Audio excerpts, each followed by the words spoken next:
Mr. Speaker, the thoughts of the whole House remain with those affected by the appalling scenes that we saw in Huntingdon and Peterborough, where I spent 7 years of my life at school. We thank our emergency services for their outstanding professionalism and the individuals who showed such tremendous courage to defend others. Mr. Speaker, this weekend is Remembrance Sunday. We will never forget those who fought to defend our freedom. It's been one of the greatest honours of my career to meet our troops around the world, whether in Cyprus, the Gulf or Australia. This week, the government announced the biggest renewal of armed forces housing in more than 50 years, kick-starting one of Britain's most ambitious building programmes in decades. This morning, I had meetings with ministerial colleagues and others. In addition to my duties in this House, I shall have further such meetings later today. Come around. Thank you, Mr. Speaker. And can I start by congratulating the Deputy Prime Minister on being the first black person to ever answer Prime Minister's question. A landmark moment for this place in our country, and I hope he is proud. Mr. Speaker, my 8-year-old constituent Phoebe is battling cancer, and her parents are fundraising to help with treatment costs and to raise awareness of Phoebe's condition. And people across my constituency have been moved by her story and have come together to raise over £122,000. So will the Deputy Prime Minister join me in paying tribute to Phoebe's inspirational bravery? And will he celebrate the incredible generosity and community spirit of Altrincham and Sale West? Deputy Prime Minister. Well, it's very kind of the honourable gentleman to say that, and I'm conscious that my right honourable friend, the member for Hackney North and Stoke Newington, and indeed the leader of the opposition, are both trailblazers who've stood at this dispatch box, and it's important to recognise the progress that we've been made, particularly in the wake of Black History Month. I also thank my honourable friend for raising this issue. It's heartwarming to see a community rally around someone as brave as Phoebe. So I wish Phoebe, her twin brother Eric, and her parents Lindsay and Mark the very best in their fight against cancer. Shall the Secretary of State for Defence, James Cartlidge. Thank you, Mr. Speaker. And can I begin by associating myself and the opposition with the remarks by the Deputy Prime Minister about the terrible and horrific attack in Huntingdon. We wish a speedy recovery to those still in hospital and pay tribute to the brave actions of the public and the police. Now, Mr. Speaker, overnight, the father of the girl assaulted in Epping by Hadish Kebatu, the illegal immigrant, released by accident, said the government had failed them relentlessly. Now, I confess, I'm surprised the Deputy Prime Minister hasn't already apologised. So I'm going to give him an opportunity now. Will he apologise to the family concerned? Deputy Prime Minister. Well, it's great to see the honourable gentleman in his place. I had expected to see the Shadow Justice Secretary, but nevertheless, I'm pleased to see the honourable gentleman. He must have missed the debate, because in the debate, of course, I said sorry for the anxiety caused whilst Kebatu was at large, and I repeat that, and it's hugely important that Dame Lynn Owers now gets to the bottom of what has happened with her further investigation. James Cartlidge. Thank you, Mr. Speaker. Watching the interview last night, I have to say it was absolutely heartbreaking. And I have to say, Mr. Speaker, I do think he owes it to offer an apology here on the floor of the House. But he should have done that at the start of his remarks, Mr. Speaker. These are very serious matters, Mr. Speaker, which is why I want to ask him a further very important question. Can he reassure the House that since Kebatu was released, no other asylum-seeking offender has been accidentally let out of prison? Deputy Prime Minister. Well, the House is thankfully quiet, so I'm surprised the honourable gentleman didn't hear me when I said that of course I apologise and I'm sorry for the anxiety caused. But look, let me just remind him that he was a justice minister that allowed our prisons to get to this state in the first place. And it's now for us to fix the mess that we've got into. It's important that Dame Lynn Annals can now continue her work and understand what is happening. He knows that early release has begun under their watch in 2021. Mr. Speaker, these are extremely serious crimes that we are talking about. I'm going to ask him the question again. Can he reassure the House that since Kebatu was released, no other asylum-seeking offender has been accidentally let out of prison? It's a very specific question for him to answer. Deputy Prime Minister. After his release, I put in place the toughest checks we've ever had in the prison system. It is important that Lynn Owens is able to get to the bottom of her work. I suspect there'll be more checks and balances we need to do. What we inherited was a complicated system that they set up, letting people out on the sly. That's part of the problem, and we're trying to fix it. James Cartlidge. Mr. Speaker, he's the Justice Secretary. He's responsible for the justice system. He needs to take responsibility, and I'm asking him a straight question. And I'm going to repeat it once more for the avoidance of doubt, because he didn't answer it twice. He's here to answer questions. Can he reassure the House that since Kebatu was released, no other asylum-seeking offender has been accidentally let out of prison? It's a clear question. Can he give an answer? Deputy Prime Minister. Get a grip, man. I know I'm the Justice Secretary. That's why I'm at the dispatch box, also as Deputy Prime Minister. We know that. I'm not going to pray in aid. Dame Anne Owens is a former Deputy Commissioner in London, head of the NCA. It is for her to get to the bottom of that work. Of course, we know that there have been spikes since 2021 under his watch. When did he come to this House and apologise? Your personal data could be exposed right now without you even knowing it. And if you want it removed, use incogni.com/GB News in the description now and get 60% off an annual plan on us. Incogni reach out to the data brokers on your behalf and request that your information be deleted from their databases. And they'll keep sending removal requests to make sure your data stays gone. Sometimes your information ends up on strange, obscure websites that automated tools just can't reach. And that's why Incogni just launched their unlimited plan with a feature called Custom Removals. With this, you can submit any link where your personal information appears, literally paste in the URL, and their privacy team will investigate and work to get it removed. And getting started is super easy. Hit the link in the description, create an Incogni account, and tell them whose data you want removed. Grant them permission to work on your behalf, and then all you've got to do is sit back and relax. They'll keep you updated along the way. Incogni is totally risk-free for 30 days. If you try it, it's not for you, you'll get a full refund. So take back control of your personal data today with Incogni. Use our code GBNews at checkout via the link in the description, and you'll get 60% off an annual plan. Thank you, Mr. Speaker. The purpose of government is to take... I want to hear both. Quiet. James Cartlidge. Mr. Speaker, it's getting noisier now, so just in case he didn't hear me. He's the Justice Secretary. Can he reassure the House that since... Order. I will have no gestures from the balcony.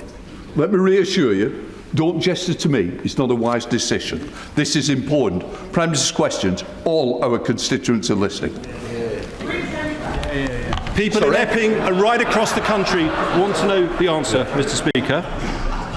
So I'm going to ask him again. He's the Justice Secretary. Can he reassure the House that since Kebatu was released, no other asylum-seeking offender has been accidentally let out of prison? Can he answer the question? Deputy Prime Minister. I've got to tell you, I spent 14 years in opposition, and I did a hell of a lot better than he's just done. I have answered the question. Under their watch, Prisons were in a mess. Suicides went up. Prison officers cut. 20,000 neighbourhood polices lost. We've deported more in the last year than they deported in the last 5 years. Please, I'm not going to take any lecture from the honourable gentleman. Mr. Juris and Mr. Stafford, you test my patience each week. Today's not the day to test my patience. We do have quite a bank holiday, so I certainly wouldn't want to be testing it at the moment. James Cartlidge. Thank you, Mr. Speaker. The public are extremely concerned about what happened in the Kebatu case. They want to know there won't be a repeat. So I'm putting to him a very clear question about his responsibilities. I repeat, can he reassure the House that since Kebatu was released, no other asylum-seeking offender has been accidentally let out of prison? Can he answer the question? Deputy Prime Minister. Mr. Speaker, I'm looking forward to being up against the member for Newark next time. In 25 years in this House, I've not witnessed a more shameful spectacle, frankly, than what the party opposite left in our justice system.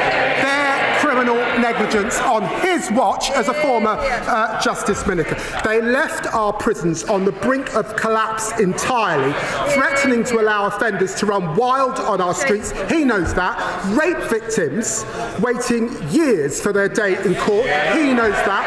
Neighbourhood policing decimated, leaving our people feeling unsafe in their communities, and they haven't learned a thing. We are tackling knife crime, that's why it's falling. 13,000 more bobbies we are putting on the streets, kicking out 5,000 foreign criminal offenders. I've got to say to the honourable gentleman, he should do better. Thank you, Mr. Speaker. My constituent, Georgia Hart. More, I got it to 6. James Cartlidge. Order. It is 6. All right. 6. You've had your 6. Sorry, I was correct. Yeah. Jonathan Brash.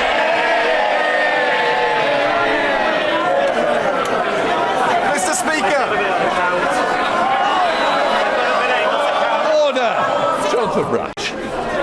Mr. Speaker, my constituent, Georgia Hart, was 15 years old when she was diagnosed with Friedreich's ataxia, a cruel and degenerative condition that slowly robs a person of their mobility and independence. Since then, her courageous parents have battled day in and day out to raise awareness and money to get her the treatment she needs. There is now a drug, omaveloxolone, which has been proven to slow the progression of the disease. Yet despite this, it's been stalled by NICE, partly because the number of patients affected is judged to be above the limit for ultra-rare conditions. Georgia and those like her are being failed not because the science isn't there, not because the treatment isn't there, but because simply the numbers do not add up. Does the Deputy Prime Minister agree we cannot allow bureaucracy to stand in the way of life-changing treatment? And will he commit to ensuring that I, along with Ataxia UK, can meet the relevant minister at the earliest opportunity so that Georgia and her families do not lose more precious time? Deputy Prime Minister. Well, Mr. Speaker, like the honourable member for Braintree, it doesn't seem that the spokesman can count, let alone stand up on behalf of the public. But can I thank my honourable friend? Our NHS has a strong record in delivering new medicines for rare diseases, and that evaluation process is rightly led by NICE. As I understand, the manufacturer of the new treatment for Friedreich's ataxia has withdrawn from this process. However, the door remains open for the company to re-engage, and I'm very happy to arrange a meeting that my honourable friend is seeking more broadly to help ensure everyone gets the care they deserve while investing an additional 29 billion in the National Health Service. Daisy Cooper, Deputy Leader of the Liberal Democrats. Thank you, Mr. Speaker. On behalf of my party, can I join the Deputy Prime Minister in expressing our horror at the terrifying knife attack at the weekend and pay tribute to all those, including the emergency services, who put themselves in harm's way to protect others. And as we approach Remembrance Sunday, can I also join him in remembering all those who gave the ultimate sacrifice for our rights and our freedoms? Mr. Speaker, Those rights and freedoms are now under threat in a way that we have not seen since the Second World War. Putin is waging war on our continent and interfering in democracies across Europe. The Chinese government is waging espionage against this House, and Elon Musk is inciting violence on our streets. To date, the government has failed to heed our calls for a new inquiry into Russian meddling, failed to place China on the enhanced tier of country threats, and failed to launch an MI5 investigation into the threat posed by Elon Musk. So can I ask the Deputy Prime Minister, what will it take for the government to act and protect our democracy? Deputy Prime Minister. Well, I'm very grateful to the Honourable Lady. Can I just remind her, as Foreign Secretary, I stood at this dispatch box and I spoke to the China audit that we said we would do in coming into government, and we did that. I did it on the same day that we published our national security strategy, and of course my defence colleague has also published the Strategic Defence Review. She looks across all three of those documents. They set this country in the best place possible to face down the threats that she rightly refers to. Daisy Cooper. Thank you, Mr. Speaker. I hope the Deputy Prime Minister in his new role will consider our calls again. But right now, families across the country are struggling with a cost of living crisis, yet the Chancellor is preparing to increase taxes. Meanwhile, because of high interest rates and arcane Treasury rules to do with quantitative easing, the big banks are making billions of pounds in windfall profits that they never expected, that they never relied on, and never had to take any risk to earn. So without asking the Deputy Prime Minister to preempt the Chancellor's budget, can I ask the Deputy Prime Minister which he thinks is fairer, taxing struggling families or taxing big banks? Deputy Prime Minister. Well, she knows. We've got 80 years of convention, and it is for the Chancellor of the Exchequer to present her budget later on this month. But can I just say gently to her, it is under her government, in which they were in coalition with the Conservatives, that we saw austerity right across our country, and she will know that there are major parties proposing austerity again, and I know that the Chancellor will do everything she can to continue, as she set out yesterday, to invest in our NHS and our public services. Tristan Osborne. Thank you very much, Mr. Speaker. The leader of my local council, Kent County Council, has said that they're a shop window on Reform UK, with councillors facing criminal charges, inappropriate conduct and behaviour, a defection, 5 expulsions, a failed Doge cost-cutting drive, and an authoritarian leader who shouts and swears at colleagues. Does the Deputy Prime Minister agree with me that the people of Kent deserve so much better? And how is the government going to ensure that we deliver higher standards in local government? Prime Minister. I see the Honourable Member for Clacton in his seat. Reform said... This may be the first time I've seen him in Prime Ministers, but Mr. Speaker, Reform said that Kent County Council would be the best advert for what a Reform government would look like. They're delivering on the chaos that they promised and on standards in public life. I say to the Honourable Gentleman, no, Mr. Speaker, this is serious. I used to replace the Honourable Gentleman on LBC, so we've known each other for many years. The disgraceful, racist language that we heard from a Reform MP last week belongs in the dark ages. And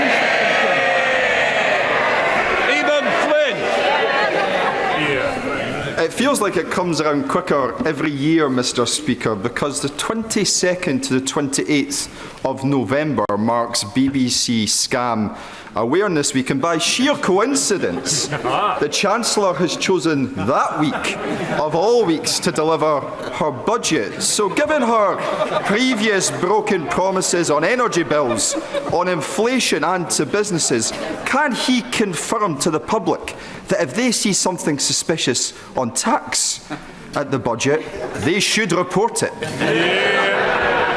Deputy Prime Minister.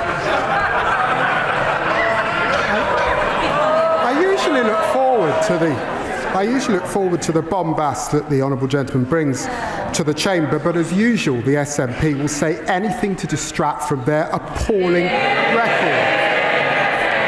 In the week where Scotland's Health Secretary had to apologise for the state of the health service on their watch, he could have mentioned that in his question. We will see what is in the budget later on this month. Charlotte Littles. Thank you, Mr. Speaker. I know the thoughts of the whole House will be with everyone affected by the Huntingdon attack, and we should praise the actions of the trained driver, Andrew Johnson, and the heroic guard, Sami Zatuni. In my mind, a worthy candidate for consideration for the George Cross, as we wish him well in his continued recovery. Andrew Johnson told ITV News he was, quote, just doing his job.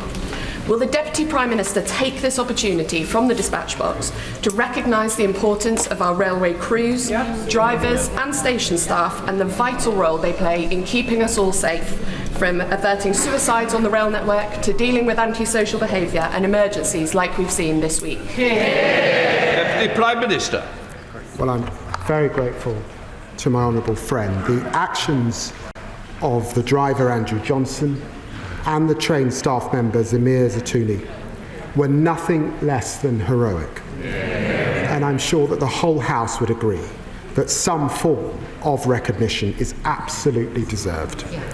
Our country is defined by these people working on the front line, caring for and supporting the public every single day.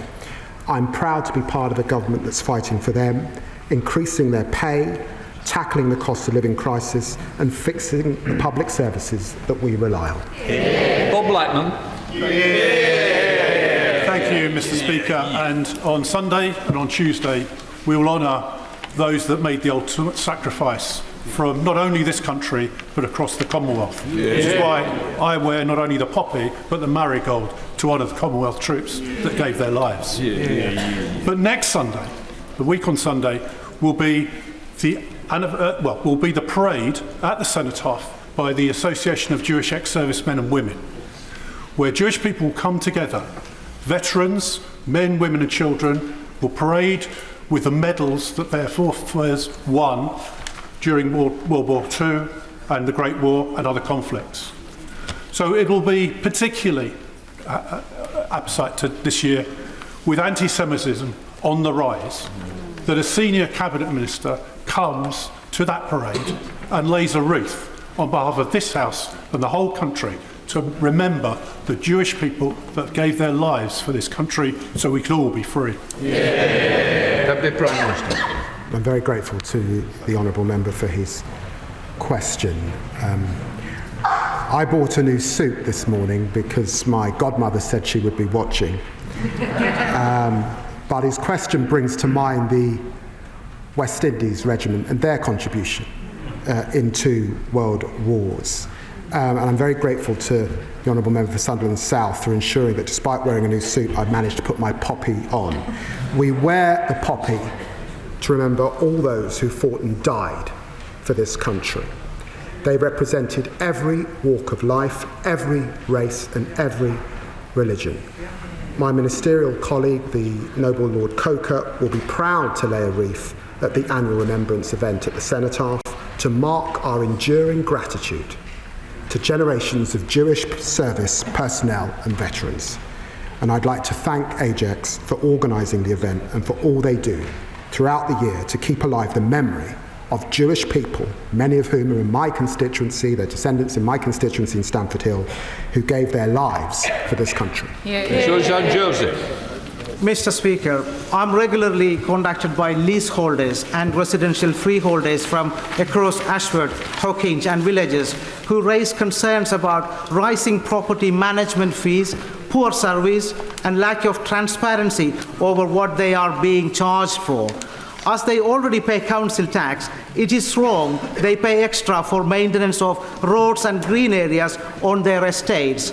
Will the Deputy Prime Minister update the House on the actions the government is taking to reform the current outdated system so that my constituents can look forward to having stronger rights, greater powers and improved protections? Deputy Prime Minister. Well, Mr. Speaker, for millions of leaseholders, the dream of home ownership has fallen woefully short of what was promised. That's why we're implementing the Leasehold and Freehold Reform Act, providing homeowners with greater rights, power and protections. We'll bring the injustice of fleasehold to an end, protecting people from unfair costs. And as he knows, my honourable friend for Greenwich is going to meet the director of First Port to address serious concerns over their performance. Pete Wishart. Thank you very much, Mr. Speaker. On Monday at the dispatch box, the Defence Secretary said the Scottish Government were a threat to national security. A charge repeated this morning by the Scottish Secretary. What he, in effect, was saying is that a democratically elected government, elected by 1.3 million Scots, possess a threat to this country. I don't know if it's something the Deputy Prime Minister will repeat at the dispatch box today, but can he tell me why democratic Scotland is a threat to national security and China is not? Deputy Prime Minister. I took a DNA test a few years ago. I'm 5% Scot. The people of Scotland are not a threat. They're not a threat to national security. It's the SNP. And they decide to get rid of nuclear deterrent as a threat to national security. You should hide his head in shame. Lee Ingham. Thank you, Mr. Speaker. It is at this time of year that many of us think of those who have served their country and continue to do so. Those like my granddad,